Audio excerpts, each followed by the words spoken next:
Come on, how many of you have manifested? Ma Parashakti has manifested. Very nice. Very nice.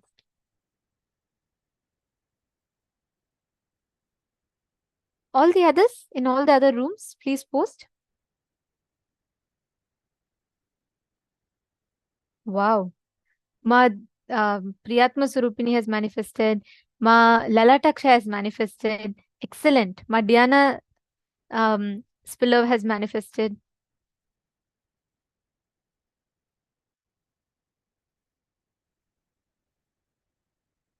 Ma Karishum Woyinning. See, understand, just if you all focus on bringing that Lingodbhava in you, that's the essence of this whole thing, right? If you just focus on manifesting that self-effulgent form of Paramashiva as that supreme Lingodbhava, you will simply see how the whole thing will manifest as a reality for you. Okay, next what we're going to be entering into is one of, I will say, all of our favorite topics that we're waiting for. We're going to be learning about Jyotisha. We're going to be learning about the Vedic astrology, and we're going to be understanding the nuances of the Vedic astrology, what each of these signifies, what they stand for, what they represent. We're going to be learning about all of this today. Shall we all get ready? Yes. This is a session that many of you had a lot of questions on, so please, let's all intensely listen. Swamiji is now going to be revealing to us on the Vedic astrology, what we call as Jyotisha in Sanskrit.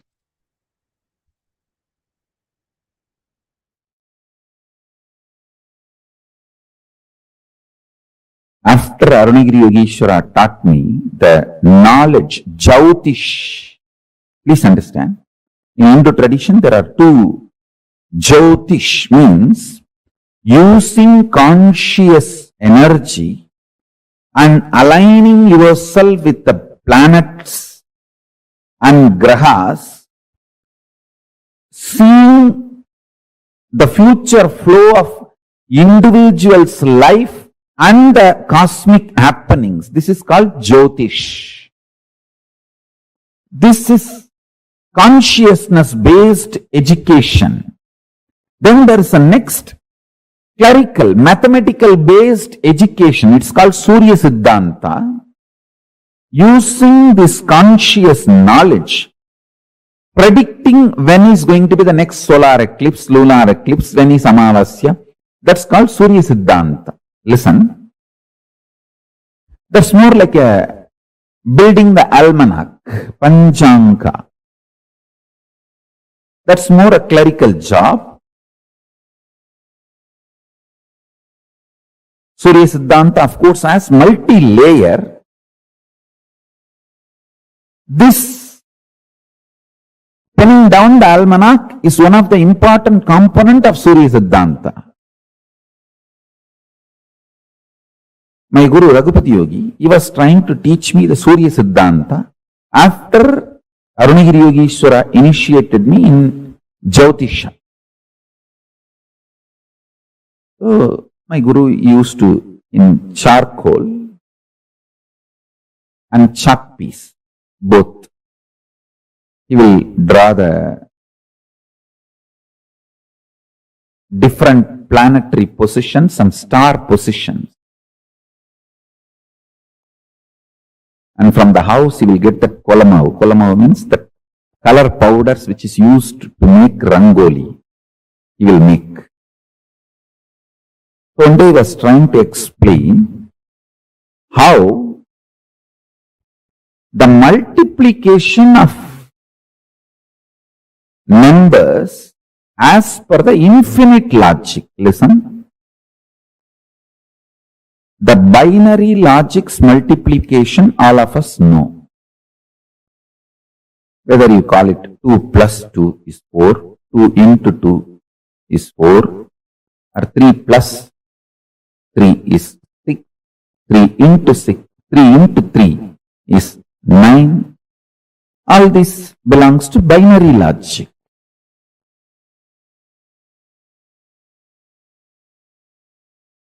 But the square to the power of 3, these all belong to infinite logic. All of you need to know very clearly. All this deep mathematics is the gift from Hindu tradition, and I will prove it to you all. Still, the Western mathematicians neither discovered nor imagined 90% of Hindu mathematics. By revealing all that 90%, I'll prove it is Hindu brain, source of mathematics, because numbers are living gods for Hindus. Please understand. I have seen my gurus. They will just draw the number and worship the number and manifest powers. Just like Varuna, Vayu, Indra, all of them are gods. Just numbers are gods. Please listen.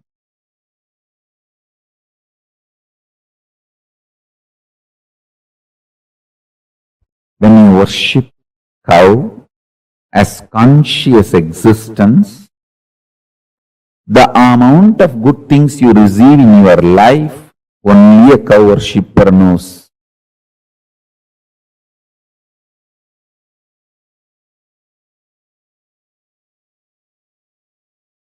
Same way, if you worship the Bhuma Devi as goddess,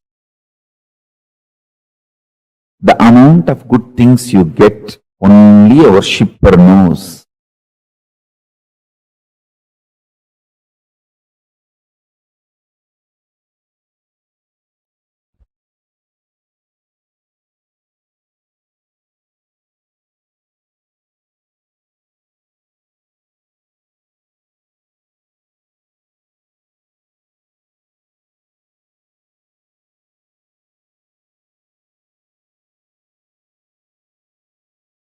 Why I insist on physically detoxifying you? Because if you physically detox yourself, you can grasp what I mean when I say numbers are gods. I have seen just in copper sheet, my gurus, they will write the numbers. Worship that number and reveal the great principles to me. Not only that, just by worshipping that number, they will manifest powers.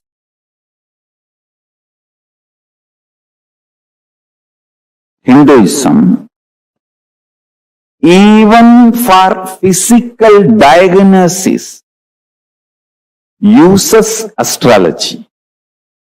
You go to a real Ayurvedic doctor, you see, all Ayurvedic doctors who are rooted in original tradition, whether Ayurvedic doctor or Siddha doctor, the traditional, authentic, scripturally educated, empowered, entrained Siddha doctors or Ayurvedic doctors, they will basically know the Jyotisha, because Jyotisha is Anga, part of Ayurveda science.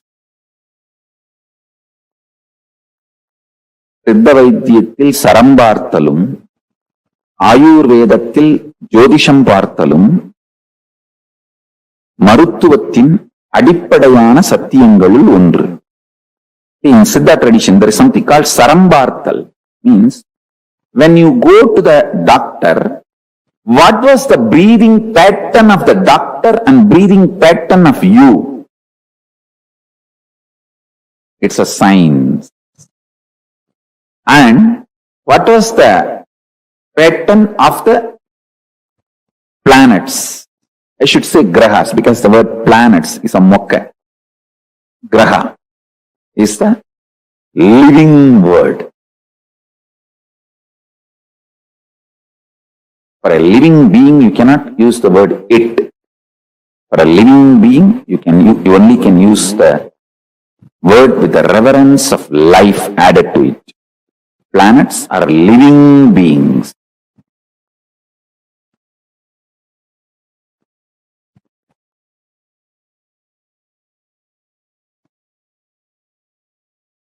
Yadu Pashita Manya Janmani Subhasubham Tasya Karmanaha Bhaktim Vyajayati Shastraneta Tamasi Dravyani Deepa Iva. Lagujatakam, Sloka 3. This branch of science, the Hora Shastra, reveals the good and bad results earned as fruits of karmas done in past lives. Like a glowing lamp reveals the objects placed in darkness. Since this Shastra throws light, Jyotish, upon the karma in store for an individual to experience in his life, this Shastra is called Jyotish Shastra.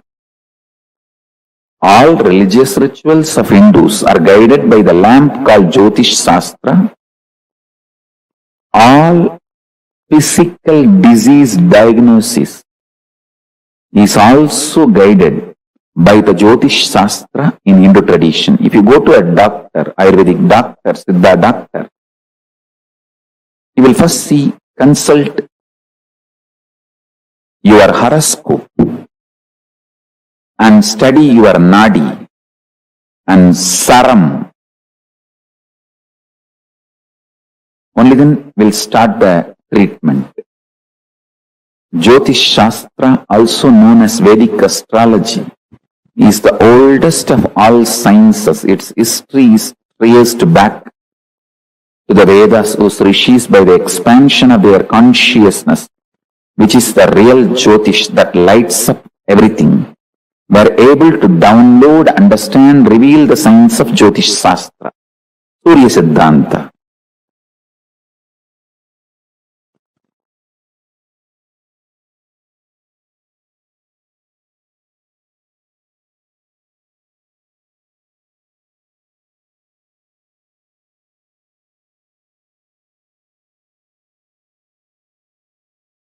Understand?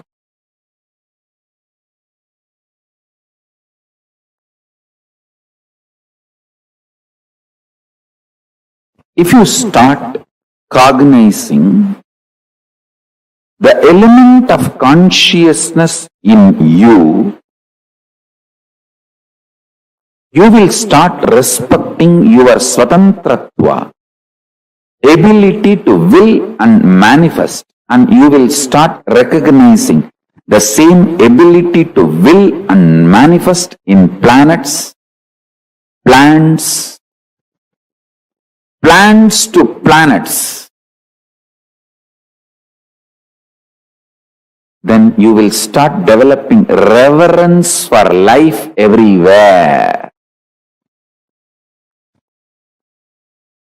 Living with a tremendous love, reverence for life everywhere is only described by Isavasya Upanishad as Ishavashyamidaggun sarvam.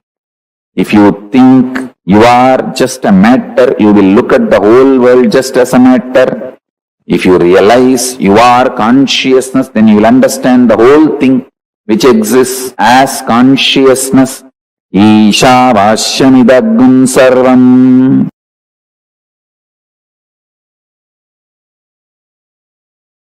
Rahu by himself is so powerful, he will not let you go to the Guru.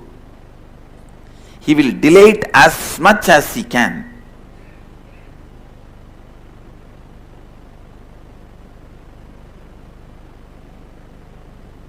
Only if the Surya helps or Chandra helps, you can go to Guru. Especially if there is a Rahu, bad Rahu, only with the Surya or Chandra's help you can go to Guru. Otherwise, Rahu is so powerful, he will do all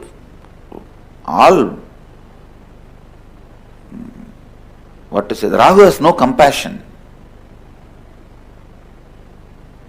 I have seen he will even break people's legs and hands so that they will not be able to travel and come to me. I have seen Rahu doing that. He will put them in some bondage. He will break their legs and hands. But I have always seen, in spite of all these problems, somehow if they reach the master, they are liberated. Because Rahu cannot stand in front of Guru. He just has to disappear. Understand, most of your Rahu is identity crisis. Related to your identity you want to play with. Actually, your own blind spots related to your identity. That's the right word I will use. Even the identity crisis has some meaning which you can give on your own. There are some unsaid concepts in the word identity crisis. So it is not the definite definitions of Nithyananda standard. So I will use the word blind spots in your identity. Blind spots in your identity is Rahu. Exposing yourself to your identity completely and completing is Ketu. That is why Ketu always leads to enlightenment.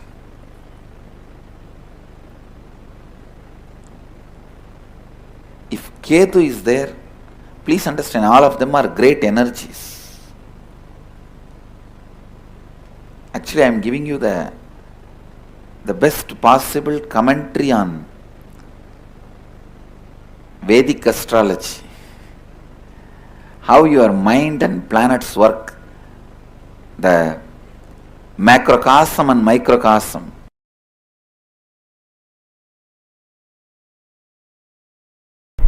From the level of Shushruta, the visionaries, great visionaries, and in India we had a great tradition called medical astrology or astrology medicine, where Varahamigara, the great masters, they will study even the nakshatra and grahas and time, and then based on that they will give medicines. Even all that was used for diagnosis. So somewhere all these understandings internalized medical system, which will be the greatest gift to the world from India. Let's hope and work on it.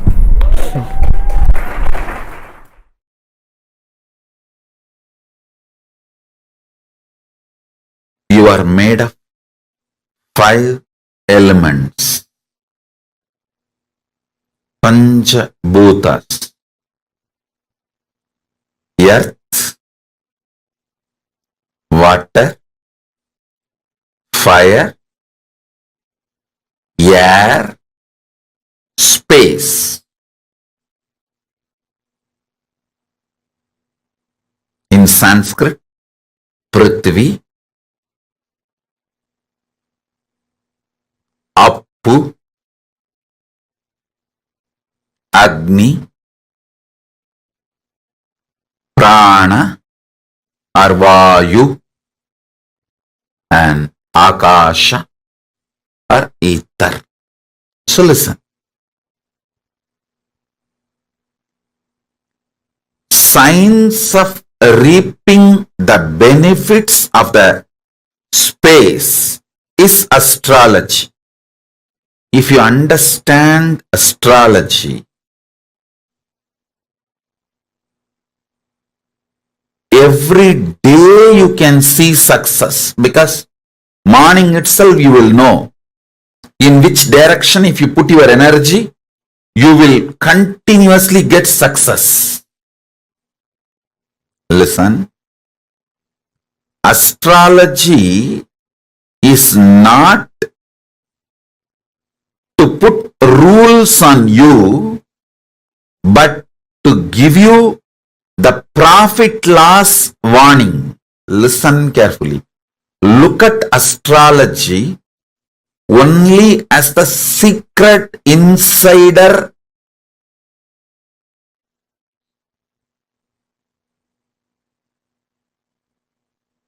tips. I'll tell you one thing. Understand this one example. In Wall Street Journal, what is going to happen tomorrow? Which stock is going to go up? Which is going to collapse? If you get the tip tonight itself, like an insider trading, what will happen? You will become billionaire in 24 hours. Same way, astrology is insider secrets of cosmos. Do not look at astrology as restrictive. The 5 elements. Knowing about the astrology empowers you in your space. Akasa Tattva. Next, listen very carefully. Knowing about the Vastu empowers you in your Vayu Tattva, Prana, the air energy. Vastu is all about the air energy inside the house you live, inside the place you live. I'll give you the deepest secrets about the Vastu.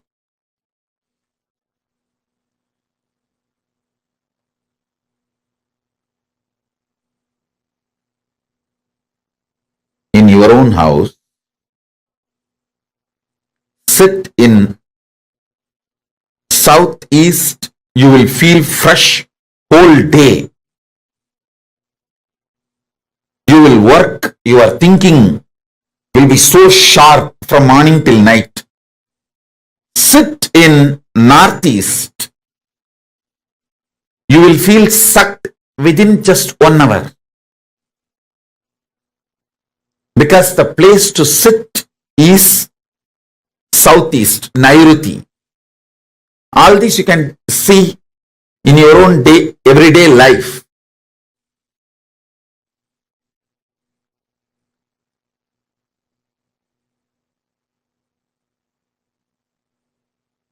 I'll give you more detailed secrets about the Vastu.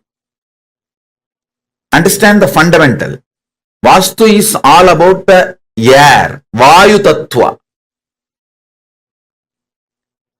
Agni in you, the fire element in you can be mastered by the proper havans, yajnas, homas.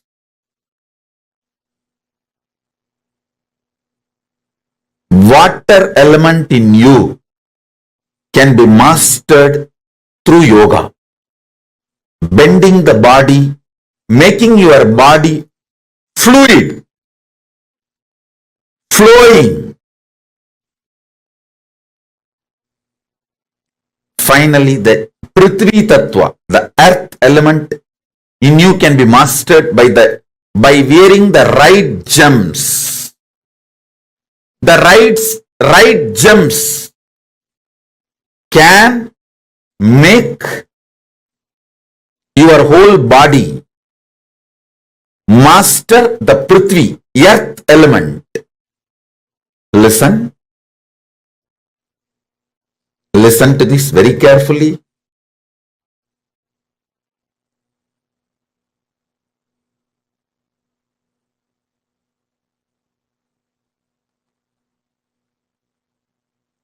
Astrology will empower you from Akasha. I'll give you some of the basic understanding. The sun. Let me bow down to Navagrahas receive their grace by praying to them, offering ourselves to them, requesting them to reveal themselves to us.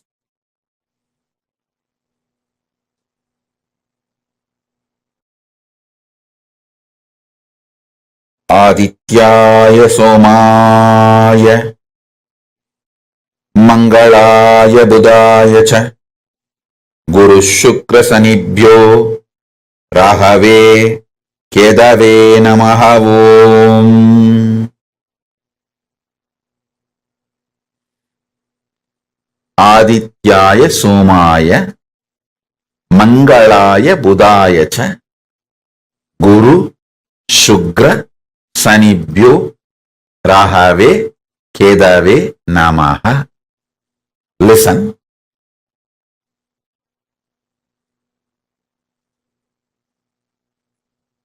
The truths I am revealing to you now is not only just words, it is an experience.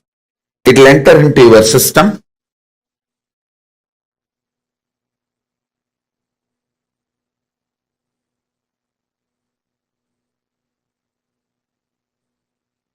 With the grace of Paramashiva, you will all be relieved from all the graha doshas, vastu doshas, and any dosha in the gemology, any dosha in numerology. You will be free from all the doshas, and all these higher energies will support you. Listen.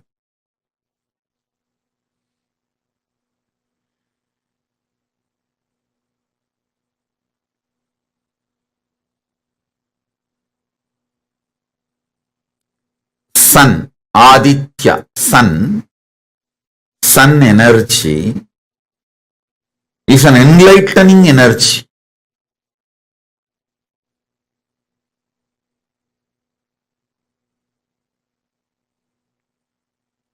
Each of these grahas, when they peak, they manifest certain energies. And it is not actually restricting, it is empowering.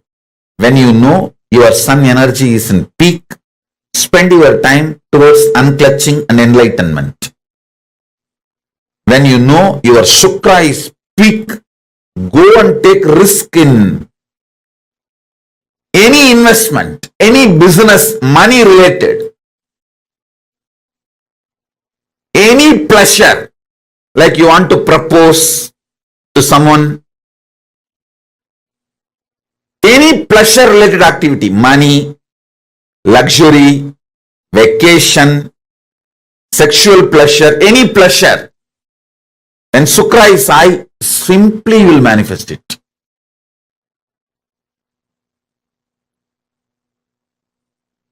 When Guru is high, all the right things you want to do, like you want to build a temple, or you want to build a ashram, you want to build KAILASA, or you want to build do some good activity. When Guru is high, it will be successful.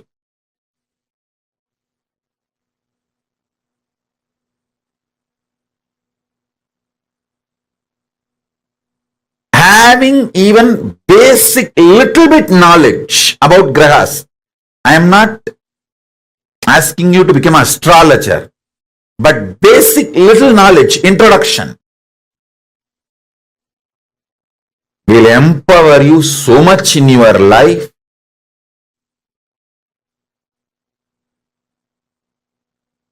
You will be so successful. Your efforts will not be wasted. You will have the maximum productivity in your life. Your whole day will be absolutely productive.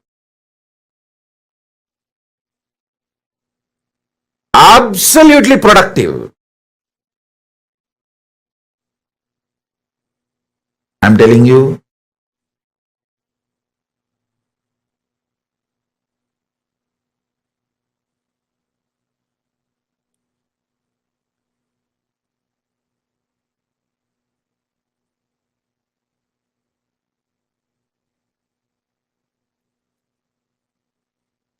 Whenever your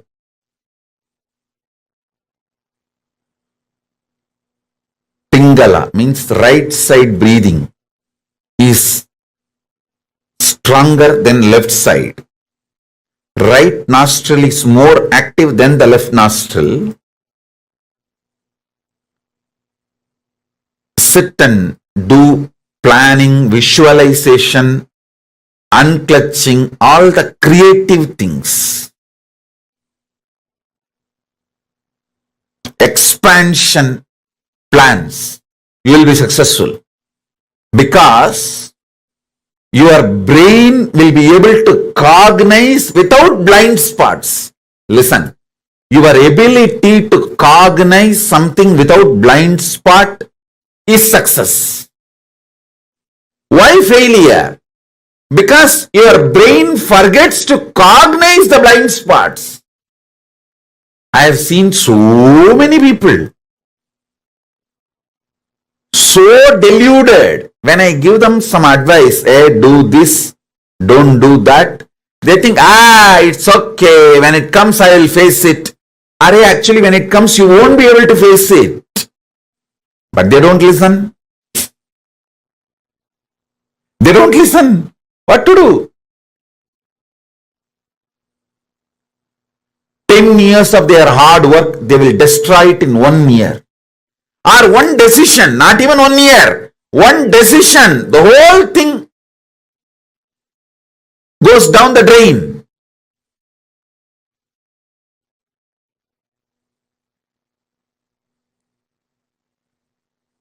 Even though I told multiple times to multiple people, I have seen when they have Guru Kripa. Guru Kripa means trusting that Guru will tell only what is best for me.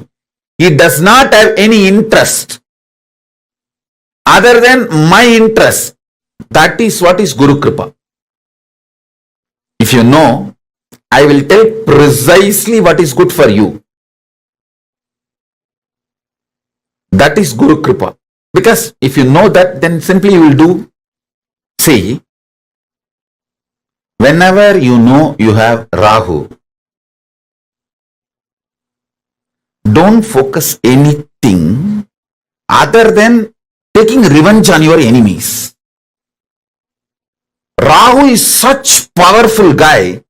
When Rahu is holding your brain, whoever you think about in your brain, you will finish them off. Understand? See, always people were thinking Rahu Dasa is bad. Rahu is bad. No! Rahu will destroy all your enemies.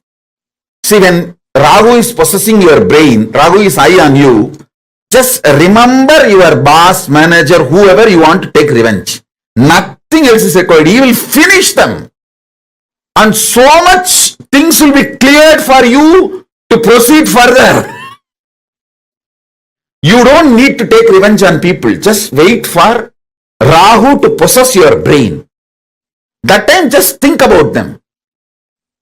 See, when Guru is high, don't try to attack your enemies. You will fail. When Rahu is high, you don't even need to attack your enemies. Just remember these are the fellows, your enemies in your brain. When you see Rahu does not have any sense of direction. He is extreme violence. He doesn't have a reason, logic. Anybody you keep in front of him, he will kill them. He will destroy them. So whenever Rahu is high, don't sit and do business plan. No. Just pray to Rahu. Rahu, I know you are high on me. Now please, I am showing the photographs of all these people.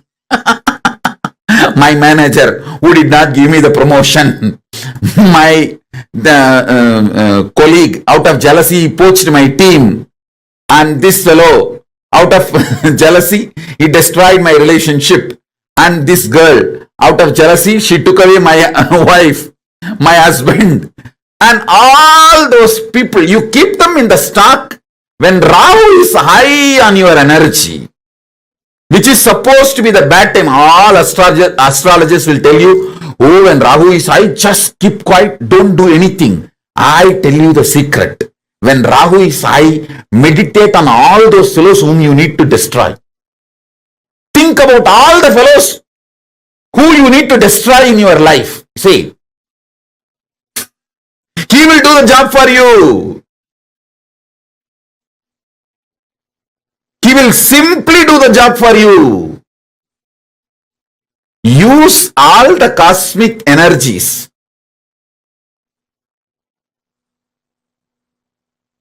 Use all the cosmic energies for your success. That's all. Ketu is absolute compassionate. Whenever Ketu energy is high, build new relationship. Hire more people for your team. Make new friends for your life. If you want to start a new relationship, start new relationship. All the compassionate, love, expansion, knowledge centric, creative, do when Ketu is high. When Ketu is high, he will do everything knowledge centric. When Ketu is high, even if you want to buy one house, suddenly you will see the same house will come with at least 25 more acres free of cost. If you want to buy 20 acre, for the same cost, you will get 2000 acre. Ketu is that kind of person, that kind of energy. Please be very clear. Rahu is bad only if you show your head to him. If you show your enemy's head to him, Rahu is good for you.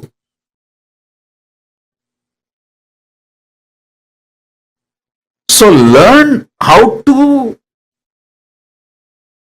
use Rahu.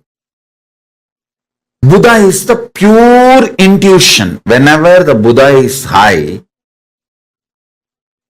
go do what your intuition reveals. Listen. Shani is power, not bad, power. And pure honesty and authenticity. Sunny will actually expose you to you. That is why he is called Dharmakaraka, who teaches Dharma, righteousness. Meditate on each one of these revelations. You can easily use the powers of grahas. Powers of grahas. You can easily use the astrology in your day-to-day life. See, most graceful, protective, managing everyone and making the whole thing happen is Guru. Ultimately, if you connect with the Guru Graha, he is considered as a Subhagraha, most powerful Subhagraha. He will somehow plan and make it happen. That is the beauty of Guru. Even if you have messed up 100 times with the 200 things, he will somehow do the best for you in the given situation. That's Guru.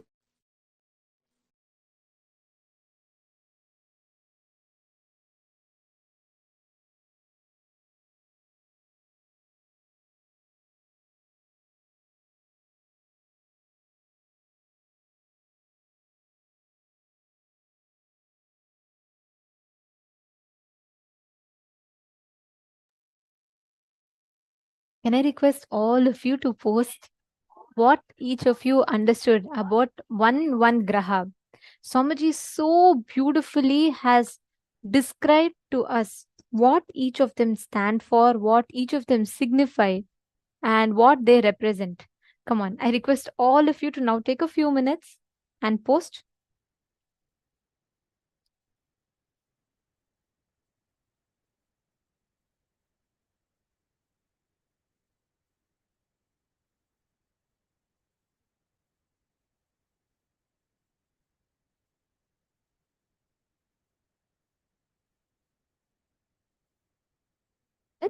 You all can post. This is one of the most profound revelations ever. The way Swamiji describes the grahas, we always think the moment we talk about planets or planetary positions, right? The first thing that comes to all of our head is like, oh God, this is, the if the position is not proper, it will have a negative impact. We think so much in our head about it. We have so many I would say misconstrued understandings.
See, the moment we tell about planets, right?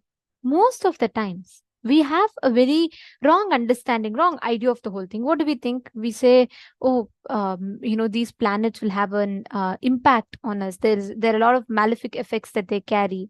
We carry so many different understandings inside of us. I would say misunderstandings inside of us about planets. The moment we talk about planetary positions.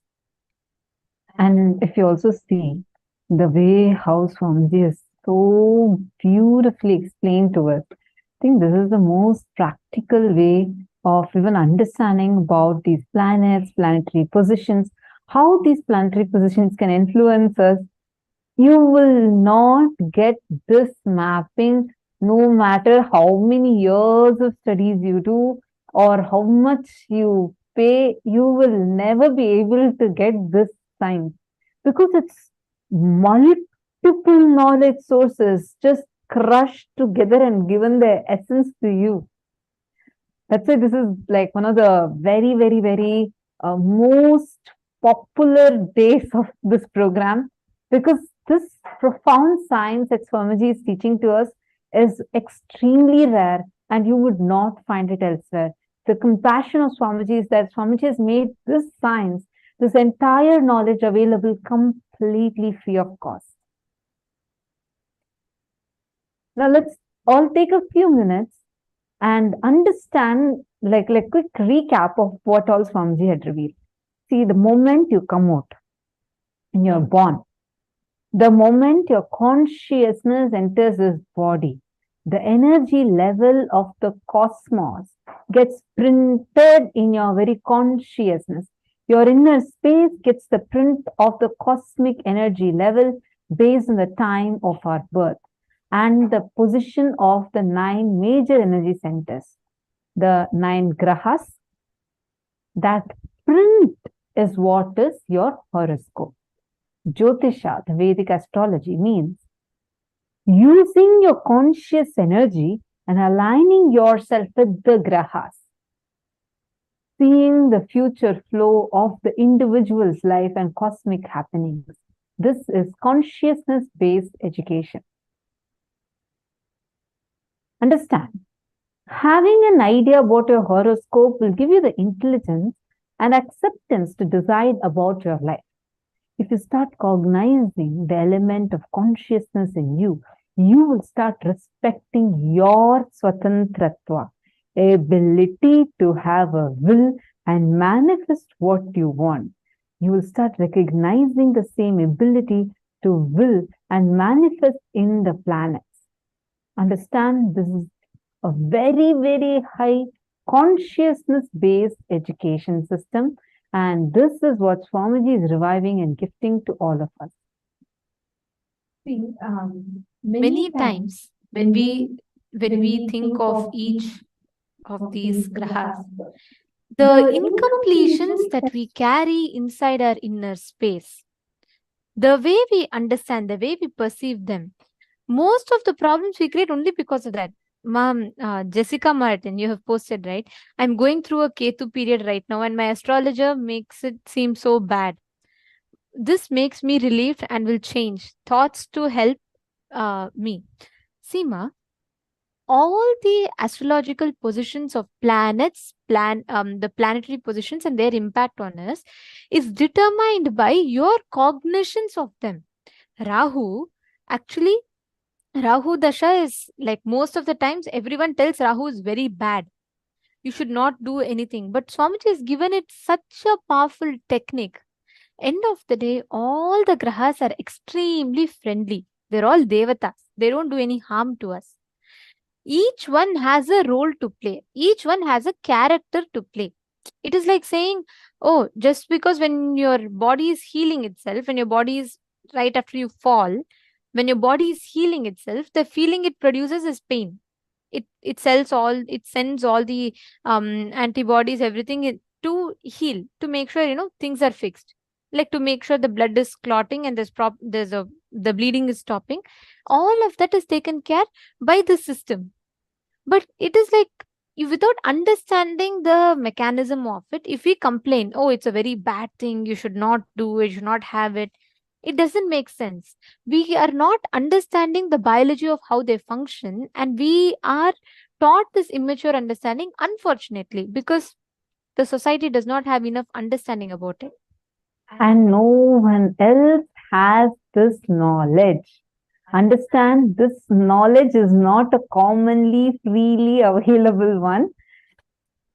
The studies of Jyotisha, all of these exist, and only an incarnation can decode it to the level that Swamiji has decoded it.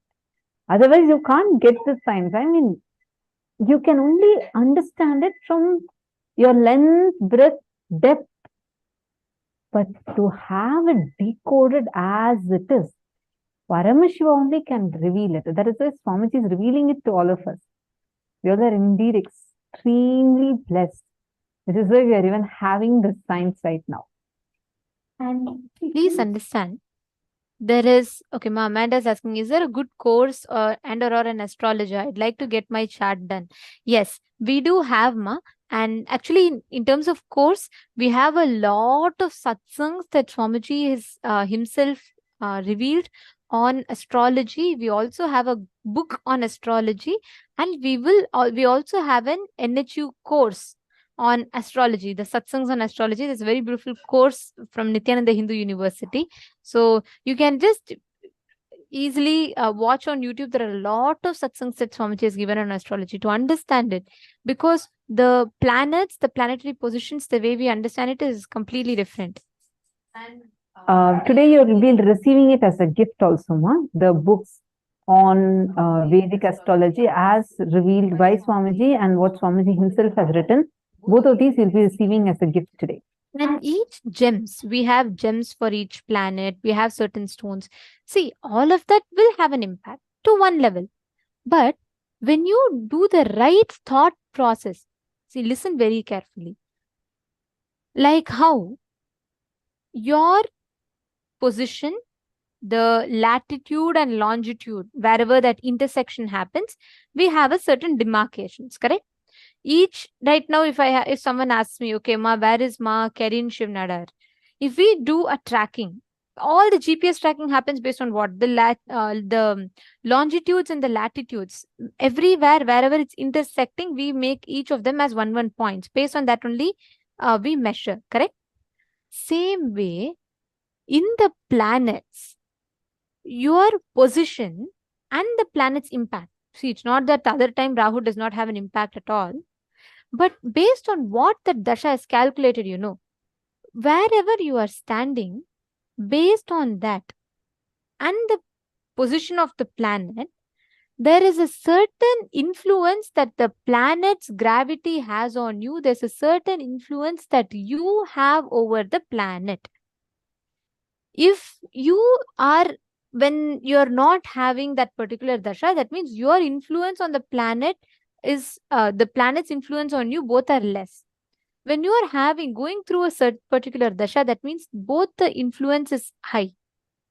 So that is what decides which of the planet is having an impact on you. Are you understanding? So all the planets, we will take you all through the list. Even Swamiji told, right? Even positions, like if you sit in the southeast and if you work, the Naivriti corner, that's the best place to work. You'll feel fresh and alive and active. If you work in the northeastern side of your house, you'll feel very dull, and by 1 hour you start the work, you'll feel very depressed and distracted. Understand, each of these are not made up stories. They're all a very clear science. And how the science works is based on your energy level. What is the energy level that you entertain in you? Because the cognitions you have inside you matters. They all have a certain impact. Like, just repeating the points that Swamiji said for each of these grahas. Whenever you have the Aditya, the sun, when the sun energy is at its peak, you should spend time towards unclutching.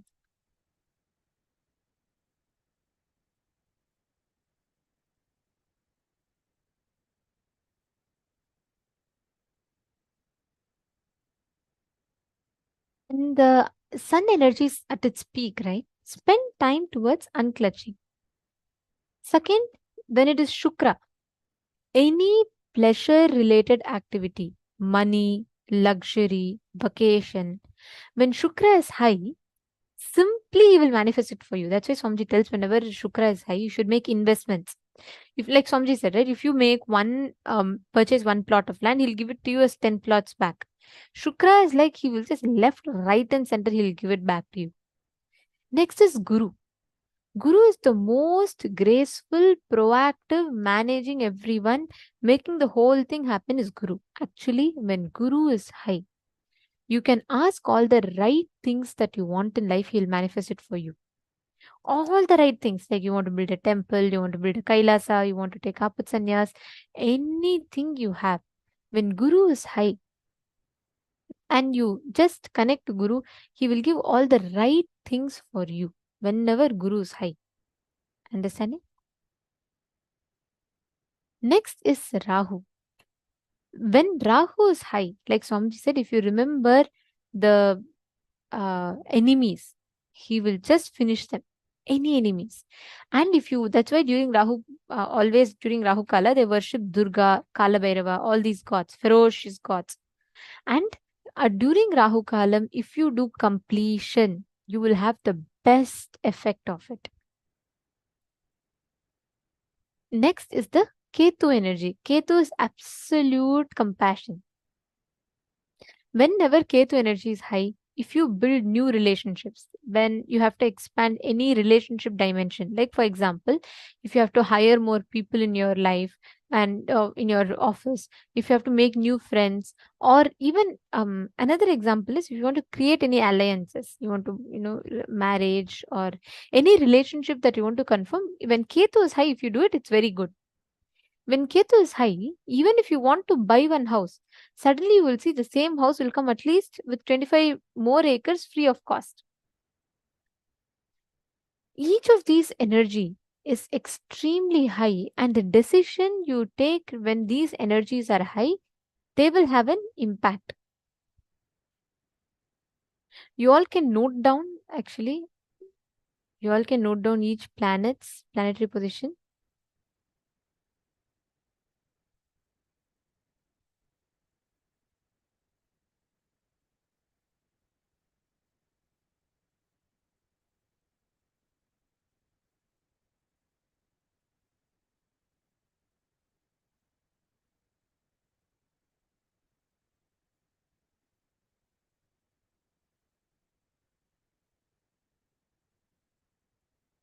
There are some of you who are saying that you didn't get the gifts. If you all could post your email addresses, we'll make sure that it is sent, because everyone who logs in, whichever email ID you're logging in through,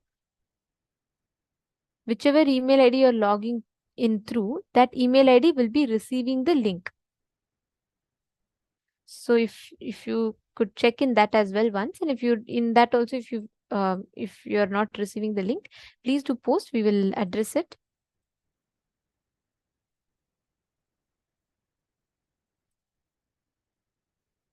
And end of the day, we will be giving the link also for all of you, the homework.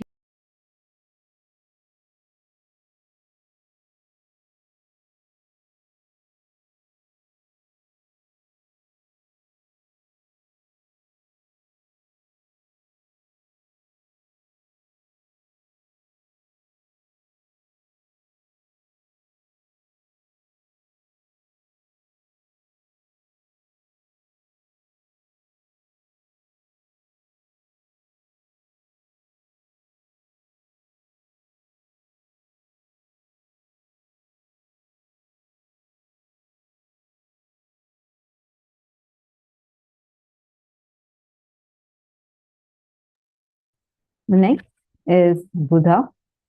It is the pure intuition. Whenever Buddha is high, just go do what your intuition reveals, meaning when your Buddha Graha is high, you will see that whatever your intuition reveals, let's say you feel strongly that your intuition says, come on, let's invest in this business now. Check if the Buddha is high. If yes, go ahead and do what your intuition reveals. Next is Shani.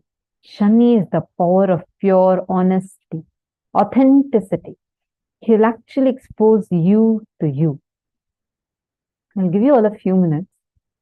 Take a few minutes and meditate on each one of these. And you can all take down the notes of this, the grahas and their impact on you.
How many of you have written down?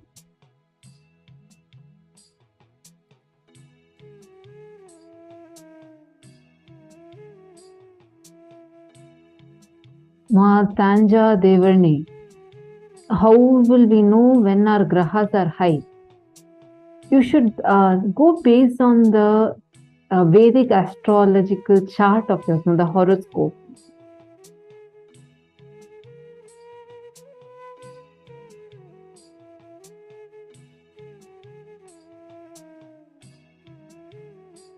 You have to calculate it based on your, and every day it'll actually, you should find out any of these websites, they usually give you. Okay, I see many people asking this question in different rooms. They're asking, how do you know when your graha is high? How do you know if you have Mahadasha? Okay, so understand,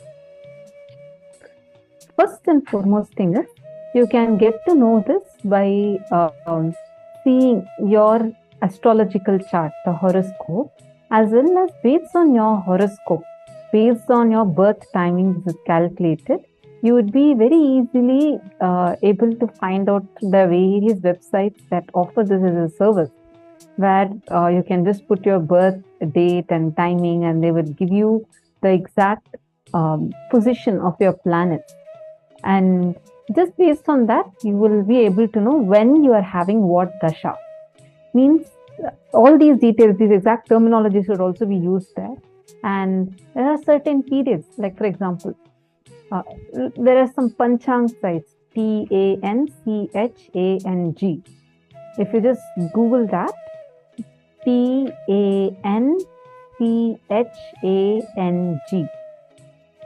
Now, whenever you find out about that panchang, like any panchang related site, you will be able to also see the timing.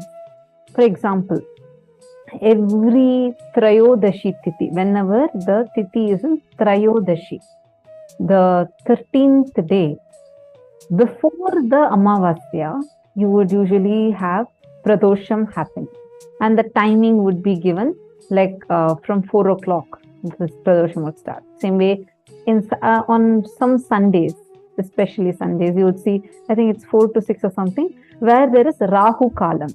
Like this is the time when the Rahu energy is at its peak. This is the generic one, which will be common for everyone. You're understanding? So like this, by studying your horoscope, you would get to know this. Swamiji has actually given or even this techniques elaborately. But today what Swamiji is revealed is something. Okay, see, Adelaide, you're posting your name here with your date of birth. You should be, there are sites that can actually help you generate your own kundli, so horoscope, where you can put your details, then it will give you the exact timing, the nakshatra, everything, based on which you can calculate it. All right?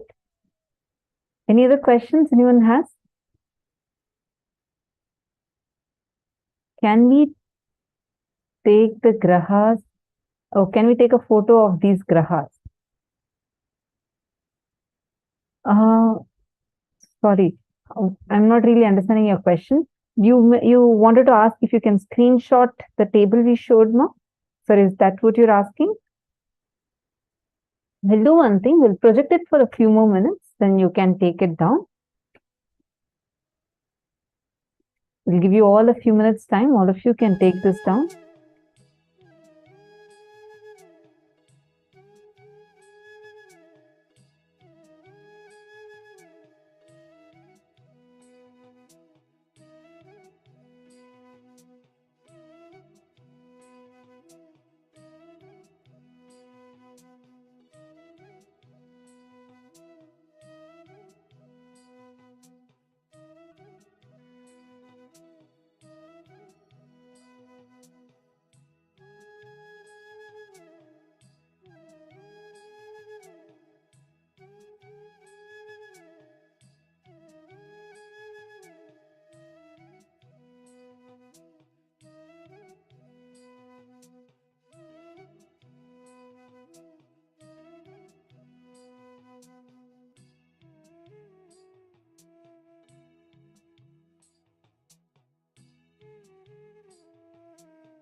You have finished writing?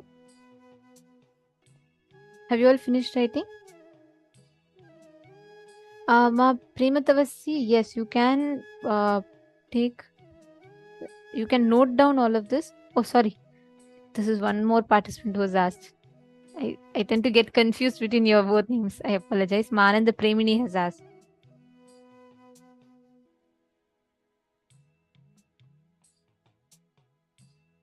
You can just note down, ma, and you can, each of you can put it, keep it ready, and write it down in a piece of paper. See, these are all very, very powerful sciences. It literally explains the science to us, for us to understand how these functions, these stars, the positions of planets, and the impact that they have in our lives, all of this. And whenever you make decisions, right, make it with this understanding. Make your decisions based on this understanding.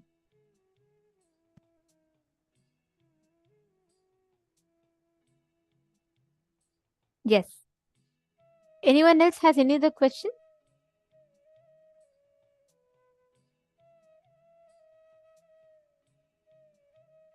Matanja Devarne and everyone, actually, if you all sit and listen to Swamiji's revelation, the way you will understand, the way you will see it, the way you'll cognize your life will be completely different.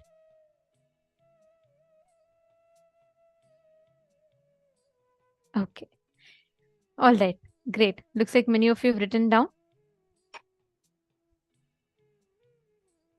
Okay.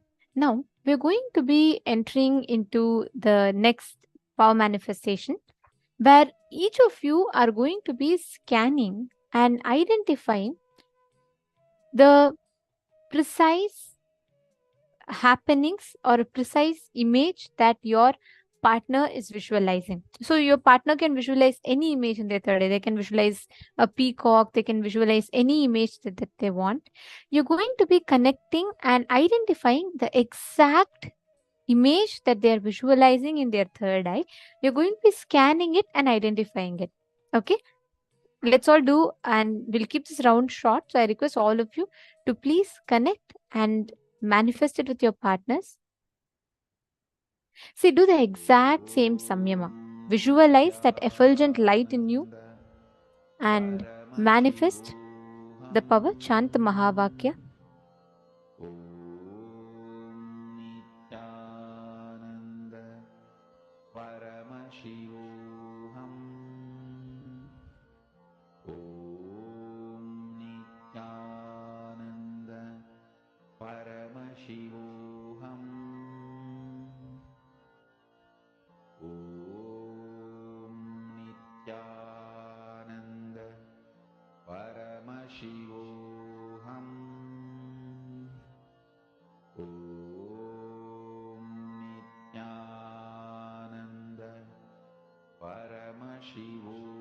Om Nithyananda Paramashivoham. Om Nithyananda Paramashivoham. Om Nithyananda Paramashivoham. Om Nithyananda